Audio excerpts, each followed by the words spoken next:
Hello students, कैसे आप सभी। उम्मीद करता हूँ अच्छे होंगे आप लोग। फिर से आज मैं 10 प्रश्नों के साथ उपस्थित हूँ। आपको स्क्रीन पर ये रहा। संविधान लागू होने के बाद सर्वप्रथम त्रिशंकु संसद का गठन कब हुआ? संविधान जब लागू हुआ 1950 में, जब 1950 में संविधान लागू हुआ, उसके बाद हमारा लोकतंत्र स्टेब्लिश हुआ। और लोकतंत्र स्टेब्लिश का मतलब क्या है? आप जानते हैं 1951-52 में चुनाव हुआ। भारत का जो पहला आम चुनाव था संविधान बनने के बाद, वो 1951-52 में हुआ, पहला आम चुनाव। तो पहला आम चुनाव 51-52 में हुआ। उस आम चुनाव के बाद आपने देखा होगा लगातार कांग्रेस की सरकार थी। उसके बाद बीच में जनता पार्टी की सरकार आई, फिर कांग्रेस बड़ी बहुमत के साथ आ गई सत्ता में। तो क्वेश्चन ये पूछा जा रहा है, पहली बार त्रिशंकु संसद कब बना? त्रिशंकु का मतलब होता है कि जब किसी एक दल को बहुमत न मिले तो उसका क्या होता है, मतलब जब एक दल को बहुमत न मिले तो किसी और दल का सहारा लेकर जब संसद का निर्माण करे तो उसको बोलते हैं त्रिशंकु संसद। त्रिशंकु संसद उसको नाम दिया जाता है। तो त्रिशंकु संसद भारत में पहली बार उसका गठन कब हुआ? उसका गठन पहली बार, आंसर होगा इसका 1989, 1989 में पहली बार त्रिशंकु संसद बना। 89 में आप जानते हैं लोकसभा का चुनाव हुआ था और राजीव गांधी की जो सरकार थी, कांग्रेस की जो सरकार थी, वो बुरी तरीके से हारी थी। आपको पता है कि जब इंदिरा गांधी का डेथ हुआ था, उसके बाद जो चुनाव हुआ 1985 में, उसमें भारी बहुमत से कांग्रेस विजयी हुई थी। 400 से ऊपर सीटें मिली थी कांग्रेस को। सोच लीजिए, 400 से ऊपर लोकसभा की सीटें कांग्रेस को प्राप्त हुई थी। और वही कांग्रेस 89 में सिमट करके आ गई 200 के नीचे। समझ में आ रहा है बात आपको? यानी 197 के आसपास आ गई कांग्रेस। और उस समय जो राष्ट्रीय मोर्चा जिसके प्रमुख थे बीपी सिंह, उनकी सरकार को भी काफी सीटें मिल गई। तो ऐसे में किसी को बहुमत नहीं मिल रहा था। उसमें बीजेपी को भी 85 सीटें मिली थी, वाम मोर्चा को भी 52 सीटें मिली थी। यानी इस तरह का संसद बना कि बहुमत किसी को प्राप्त नहीं था। और बीपी सिंह को लग रहा था कि भैया हम जो है हम ही हैं, जो मेरे कारण ही ऐसा हुआ है कि कांग्रेस का जो सीट है इतना घटा है। और वो प्रधानमंत्री बनने को उतावले थे। और उसी समय चंद्रशेखर भी आगे आ रहे थे कि हमको भी प्रधानमंत्री बनना चाहिए। हरियाणा के देवीलाल थे, वो भी लगा रहे थे कि हम भी प्रधानमंत्री बनेंगे। तो किसी तरह मैनेज किया गया। भाजपा और वाम मोर्चा समर्थन देने को कह दिया बीपी सिंह को, और बीपी सिंह प्रधानमंत्री बने। और बात को शांत करने के लिए देवीलाल को, चौधरी देवीलाल को उप प्रधानमंत्री का दर्जा दिया गया। यानी उप प्रधानमंत्री बने चौधरी देवीलाल और प्रधानमंत्री बने कौन? बीपी सिंह। ये वही बीपी सिंह हैं जिन्होंने मंडल कमीशन को लागू करके सामाजिक न्याय की बात की थी, जिसमें ओबीसी को 27% आरक्षण दिया गया था। तो पूछा गया भारत में पहली बार त्रिशंकु संसद बना कब? मतलब कई दलों को मिलाकर सरकार बनी कब?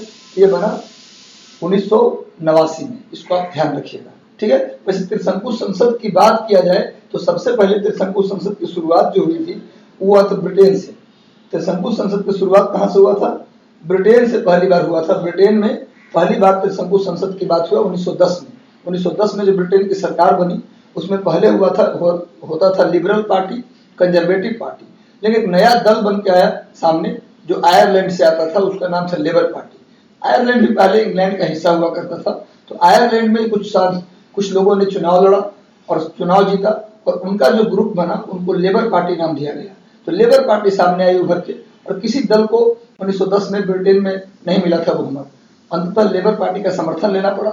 इस तरीके से पहली बार ब्रिटेन में त्रिशंकु संसद की शुरुआत की बात किया जाए। वैसे त्रिशंकु संसद जो शब्द है उसका प्रचार करने वाले व्यक्ति जो है उनका नाम है सिमोन होगार्ड। इस शब्द को देने वाले, प्रचारित करने वाले व्यक्ति हैं सिमोन होगार्ड।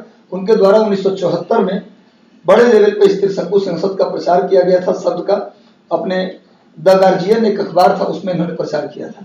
इसको ध्यान रखें इतनी बातों को कि किस तरीके से त्रिशंकु संसद बना पहली बार दुनिया में ब्रिटेन में, और भारत में कब बना? 1989 में। इसको ध्यान रखिएगा आप लोग। अगले प्रश्न को हम लोग बढ़ते हैं। अगला प्रश्न आपके स्क्रीन पर यह रहा, अस्थायी संसद भारत में कब तक अस्तित्व में रहा? अस्थायी संसद का मतलब हो रहा है कि कैबिनेट मिशन के आधार पर जो हमारी संविधान सभा बनी थी संविधान निर्माण के लिए, वो संविधान सभा ही संसद के रूप में कार्य कर रही थी।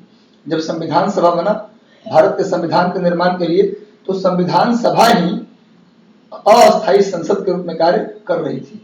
जब स्थायी संसद का निर्माण हो गया, लोकसभा का, राज्यसभा का, तो ये कब से शुरू हुआ, अस्थायी संसद कब समाप्त हो गया और स्थायी संसद कब शुरू हुआ, ये प्रश्न का मतलब है। इसका पहला जो ऑप्शन है 25 जनवरी 1950, 31 दिसंबर 1950, 18 सितंबर 1951 और 17 अप्रैल 1952।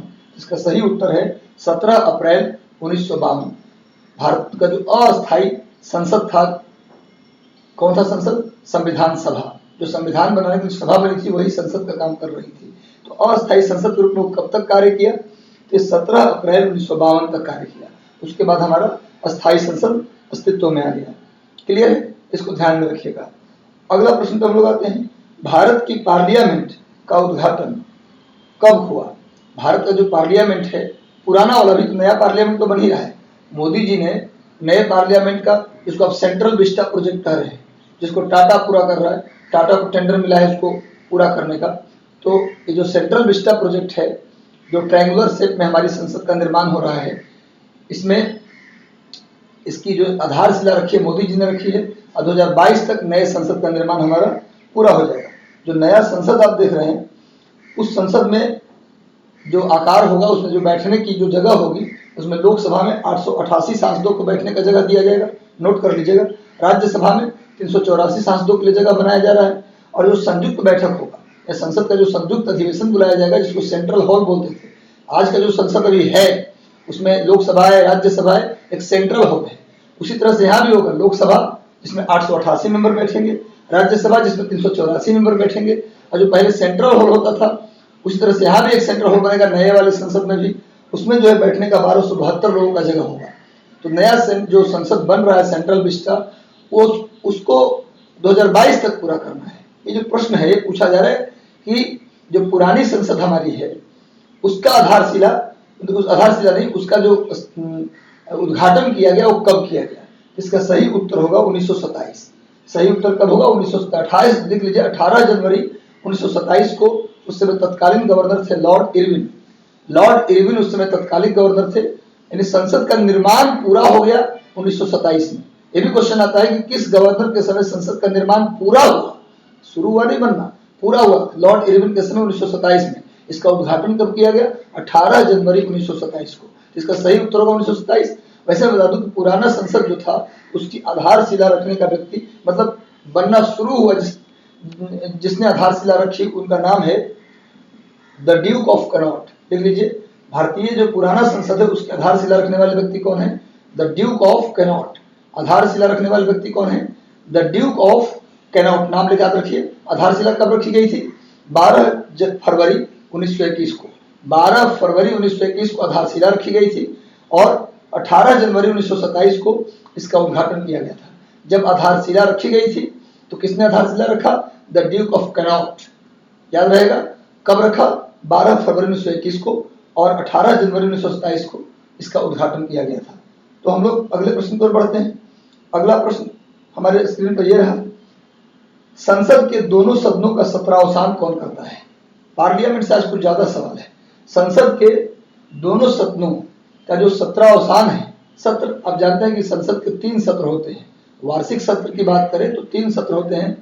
पहला सत्र है बजट सेशन, बजट सत्र। दूसरा सत्र है मानसून सेशन, मानसून सत्र। और तीसरा सत्र है विंटर सेशन, यानी शीतकालीन सत्र। तो संसद के किसी भी सत्र की शुरुआत करने वाला अगर सत्रावसान या सत्र की शुरुआत किया जाए तो वो करता है राष्ट्रपति। संसद, पहली संसद का भी शुरुआत कौन करता है? संसद जब शुरू होता है, लोकसभा का चुनाव होता है 5 वर्ष के बाद, उसकी शुरुआत भी कौन करता है? राष्ट्रपति। संसद के सत्र की शुरुआत भी कौन करता है? प्रत्येक सत्र, जो आप budget session, monsoon session, winter session जो देखा, उसकी शुरुआत भी कौन करता है? राष्ट्रपति। और उसका अंत भी करता है सत्रावसान। अवसान का मतलब अंत, सत्रावसान भी करता है राष्ट्रपति। अगर संसद का विघटन करना है तो भी कौन करेगा? राष्ट्रपति। तो विघटन पूछा जाए, सत्र की शुरुआत पूछा जाए, सत्र का अंत किया जाए, वो सब राष्ट्रपति। लेकिन अगर स्थगन की बात किया जाए कि सत्र को कुछ समय के लिए स्थगित किया जाए, आप सुनते हैं कि आज का संसद बदले की भावना से चल रहा है। एक समय था, नेहरू जी का टाइम था, कुछ समय तक इंदिरा गांधी में भी रहा कि विपक्षी पार्टी भी अच्छी नीतियों का समर्थन करता था। विपक्षी पार्टी भी अच्छे नीति का समर्थन करता था और बुरे नीतियों का विरोध करता था। आज क्या है कि अच्छा हो या बुरा, अगर हम विपक्ष में हैं तो सत्ता पक्ष के हर एक बात का विरोध करेंगे और संसद को चलाने में हर एक दिन लाखों खर्च आते हैं और उसका परवाह न किए बिना देश इतना गरीब है, लोगों को रोटी नहीं मिलती और संसद को जो विपक्ष के लोग हैं या जो भी लोग हैं उसके लिए मैं समझता हूँ कि दोनों जिम्मेवार है, सत्ता पक्ष विपक्ष दोनों जिम्मेवार है। सत्ता पक्ष भी कई सारे मुद्दों पर विपक्ष का राय नहीं लेता। एक समय था जब विपक्ष की राय ली जाती थी, एक कमरा में बैठकर विपक्ष से ही पूछा जाता था कि काम सही या नहीं है। अब बहुत सारे काम बिना विपक्ष की राय लिए भी किया जा रहा है। ये भी कहीं न कहीं जिम्मेवार है, केवल विपक्ष को ये ठिकरा फोड़े, विपक्ष ऐसा कर रहा है तो संसद को चलने नहीं दिया जा रहा है। तो होता क्या है कि हल्ला हंगामा के बीच स्पीकर क्या करते हैं कि कुछ समय के लिए या तो निश्चित समय के लिए या अनिश्चित काल के लिए स्थगन कर देते हैं। तो स्थगन पूछा जाए संसद का, इसका होगा आंसर स्पीकर। लेकिन 17वां सत्र की शुरुआत यह होगा आंसर राष्ट्रपति। पूरे लोकसभा का विघटन, संसद का विघटन नहीं होता, लोकसभा का विघटन होता है। राज्यसभा तो परमानेंट हाउस है, उसका तो विघटन होगा ही नहीं। तो लोकसभा का विघटन पूछा जाए तो आंसर होगा राष्ट्रपति। सत्र का शुरुआत और विघटन पूछा जाए तो राष्ट्रपति। और ये जो पूछा जाए आपसे कि स्थगन, कुछ समय के लिए स्थगित करना सत्र को, तो ये होगा स्पीकर। क्लियर है? इसका सही आंसर हो जाएगा राष्ट्रपति। चलिए अगला प्रश्न की ओर बढ़ते हैं। प्रश्न संख्या 5 हिस्ट्री से है। निजामुद्दीन औलिया ने किसके लिए कहा था हुनूज दिल्ली दूरस्ते, यानी हुजूर दिल्ली दूरस्ते? किस राजा के लिए कहा था? निजामुद्दीन औलिया एक सूफी संत थे। किसके लिए उन्होंने कहा कि हुजूर दिल्ली दूर अस्ते? इसका आंसर होगा गयासुद्दीन तुगलक। गयासुद्दीन तुगलक को निजामुद्दीन औलिया ने कहा था हुनूज दिल्ली दूर अस्ते। मैं बता दूं तुगलक वंश के संस्थापक गयासुद्दीन तुगलक था। बहुत कम समय तक शासन किया, जिसको हम लोग गयासुद्दीन तुगलक के बाद मोहम्मद बिन तुगलक, उसके बाद फिरोज शाह तुगलक, यही प्रमुख तुगलक वंश के 3 राजा हुए हैं। और निजामुद्दीन औलिया के शिष्य का नाम था अमीर खुसरो। कहा जाता है निजामुद्दीन औलिया अमीर खुसरो के बारे में कि इन्होंने 7 राजाओं के दरबार में काम किया था। निजामुद्दीन औलिया इनके शिष्य थे अमीर खुसरो। ध्यान रखिएगा आप लोग। इनका दरगाह है दिल्ली में, आप सुने होंगे निजामुद्दीन रेलवे स्टेशन है, वहीं पर इनका दोनों का, निजामुद्दीन औलिया और अमीर खुसरो दोनों का दरगाह कहाँ है? तो ये है दिल्ली में। याद रखिए इसको, इंद्रप्रस्थ के पास पड़ता है। अगले प्रश्न को हम लोग बढ़ते हैं। अगला प्रश्न आपके स्क्रीन पर ये रहा। मेसोपोटामिया के रूप में आज कौन सा देश जाना जाता है? मेसोपोटामिया के रूप में आज का देश कौन है? इसका सही उत्तर होगा इराक। ईरान नहीं, इराक। इसका सही आंसर है बी, इराक। ध्यान रखिएगा इसको आप लोग। मेसोपोटामिया, याद रखिएगा मेसोपोटामिया, जब भारत में सिंधु घाटी की सभ्यता विकसित हो रही थी, उस समय दुनिया में कई सभ्यताएं विकसित हो रही थी। इराक में मेसोपोटामिया की सभ्यता, मिस्र में नील नदी की सभ्यता, चीन में हुआंगहो नदी की सभ्यता। भारत में जब सिंधु घाटी हड़प्पन सिविलाइजेशन चल रहा था, उसी समय ये सारी सभ्यताएं थी। मिस्र में चल रही थी नील नदी की सभ्यता, वहां भी लोग अपनी सभ्यता का विकास कर रहे थे। इराक में मेसोपोटामिया, चीन में हुआंगहो नदी की सभ्यता। और आप तो जानते होंगे कि हमारा जो सिक्का है मेसोपोटामिया से हमारा व्यापार होता था। लोथल से हमारा मेसोपोटामिया को व्यापार होता था। एक बंदरगाह था बहरीन में, आज का बहरीन है दिलमुन बंदरगाह। तो दिलमुन बंदरगाह बहरीन में पड़ता है। बहरीन को दिलमुन के नाम से पहले जानते थे। तो दिलमुन भारत में लोथल, यहाँ से हम लोग का व्यापार होता था वहाँ मेसोपोटामिया से। तो जिस समय भारत में सिंधु घाटी सभ्यता थी, उसी समय मेसोपोटामिया भी थी। देखिए मेसोपोटामिया पुराना नाम है इराक का। इराक को पहले मेसोपोटामिया कहते थे। मेसोपोटामिया का मतलब होता है, मेसो का मतलब बीच और पोटामस का मतलब स्थान। ये 2 शब्द से बना है मेसोपोटामिया। मेसो मतलब बीच, पोटामस मतलब स्थान। अब मेसो का बीच, किसके बीच का स्थान भाई? तो 2 नदियों के बीच का स्थान। ये पूरा देश इराक है, आज भी वहां दोनों उत्तर और दक्षिण कॉर्नर से 2 नदी बहती है ना? तो 2 नदियों के बीच का स्थान, कौन कौन नदी? उस समय जो नदी थी उसका नाम था दजला और फरात। दजला और फरात नदी के बीच का जो स्थान है, दजला नदी और फरात नदी के बीच का जो स्थान था, उसी को मेसोपोटामिया कहते थे। आज उसी नदी का नाम है टिग्रिस और यूफ्रेटस। टिग्रिस, दजला और फरात नदी का ही नाम बदल कर क्या कर दिया गया है? टिग्रिस नदी और यूफ्रेटस नदी। उसी आज भी वहां इराक में नदी बहती है। तो इराक को मेसोपोटामिया कहा जाता था, याद रखिएगा।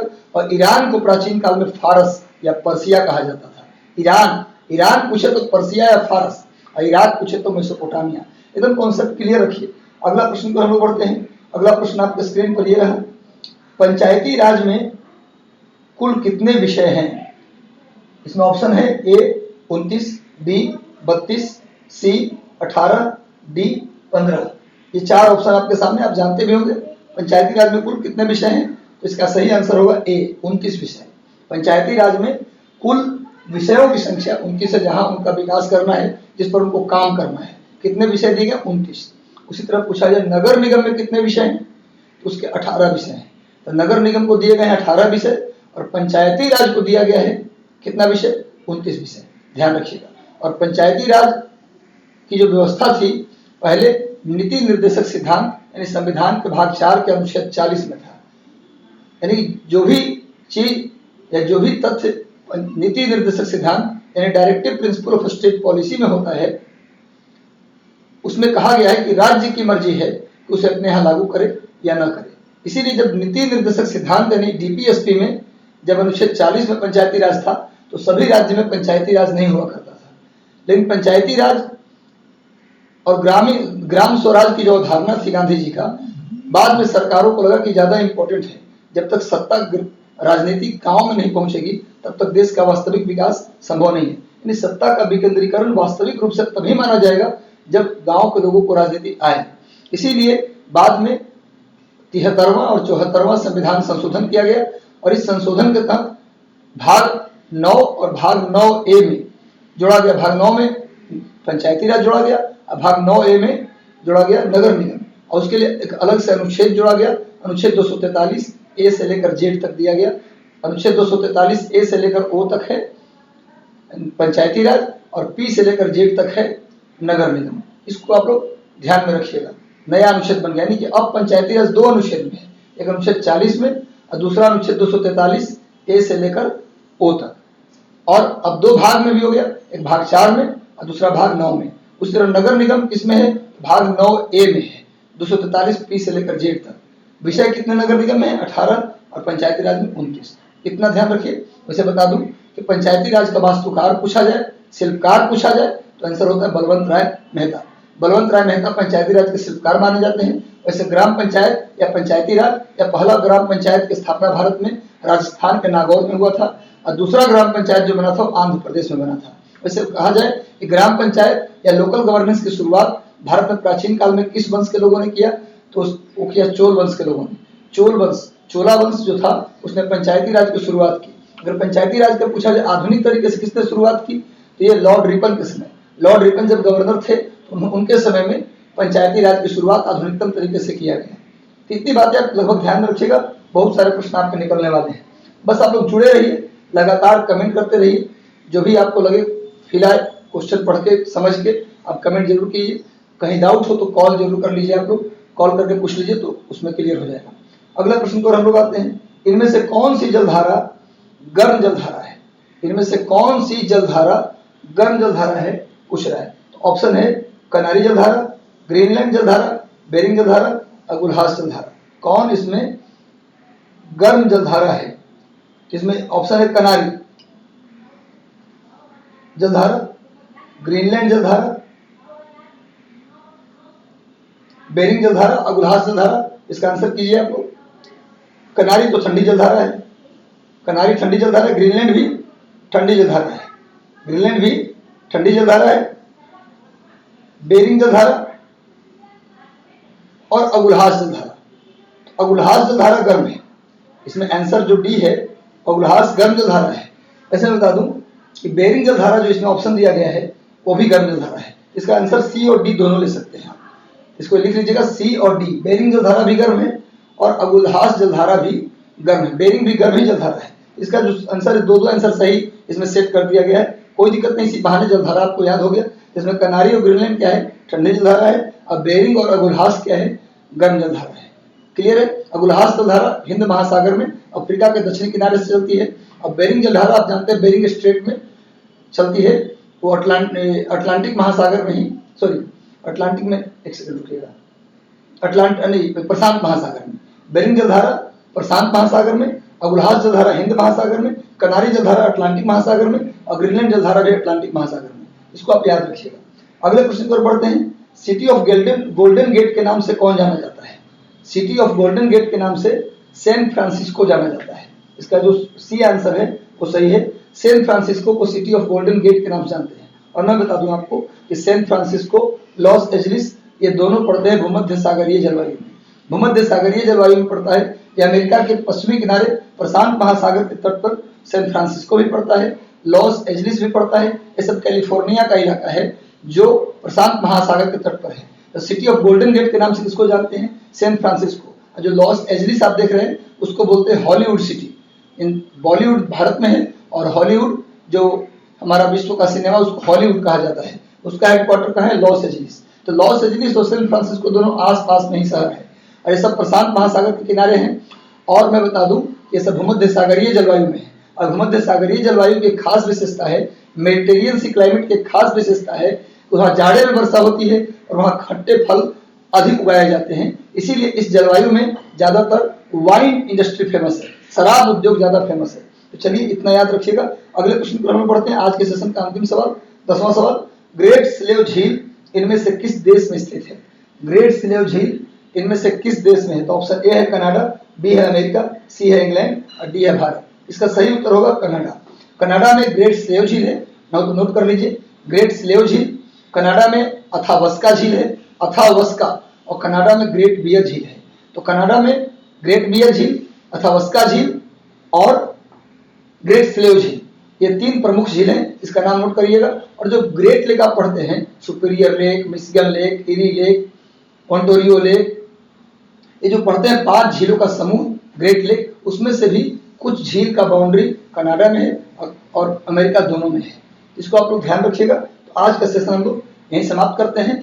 खूब मन लगा के पढ़िए। दुष्यंत की एक पंक्ति है, हो गई है पीर पर्वत सी पिघलनी चाहिए, इस हिमालय से कोई गंगा निकलनी चाहिए, मेरे सीने में नहीं तो तेरे सीने में सही, हो कहीं भी आग लेकिन आग जलनी चाहिए। अगला जो एसडीएम का पद आ रहा है 88 सीट, टारगेट एसडीएम होना चाहिए। जीवन मिला है तो श्रेष्ठ करेंगे। ऑल द बेस्ट बच्चों, ध्यान रखिए अपना। Thank you very much. Video को शेयर कर दीजिए जितना अधिक कर सकते हैं। Thank you.